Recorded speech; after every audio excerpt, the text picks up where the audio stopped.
High বন্ধুরা, আজকে করব ঝিঙে দিয়ে মুগের ডাল ঘন্ট। বাগানেরই ঝিঙে, টাটকা ঝিঙে সব তুলে নিয়ে চলে এসেছি। এই ঝিঙেটা পাখিতে কেটে ফেলে দিয়েছিল। যাই হোক, গুলো আগে কেটে নেব, মুগের ডাল দিয়ে ঘন্ট করব।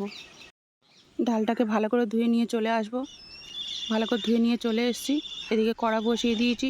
ডালের মধ্যে একটু বেশি করে জল নিয়ে এসেছিলাম, জলটা দিয়ে দিলাম, ততক্ষণে গরম হোক। এদিকে ঝিঙেগুলোকে কেটে নিয়েছি ডুমো ডুমো করে।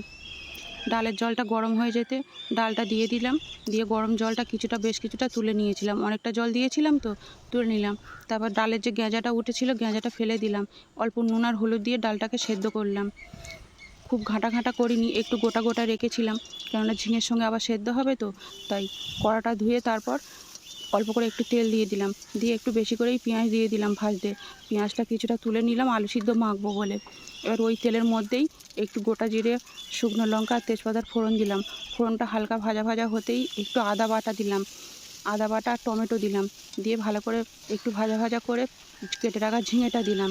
ঝিঙেটা দিয়ে নাড়তে নাড়তে একটু স্বাদ মতো নুন দিয়ে দিলাম, যাতে ঝিঙেটা একটু গলে যায় তাড়াতাড়ি।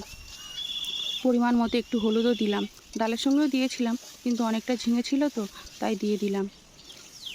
বেশ কিছুক্ষণ ভাজার পর ঝিঙেটা যে সেদ্ধ করে রাখা ডালটা দিয়ে দিলাম, দিয়ে ভালো করে ফুটিয়ে নিয়েছি। স্বাদ মতো একটু চিনিও দিয়ে দিয়েছি, যাতে টেস্ট একটু ভালো হয়। তোমরাও এইভাবে করো, খেয়ে দেখো, আশা করি খুব ভালো লাগবে। আমাদের খুব ভালো লেগেছিলো, বাড়ির সবাই তৃপ্তি করে খেয়েছিল। যাই হোক, রান্নাটা ভালো লাগলে লাইক, কমেন্ট, শেয়ার ও সাবস্ক্রাইব করো। সবাই পাশে থেকো।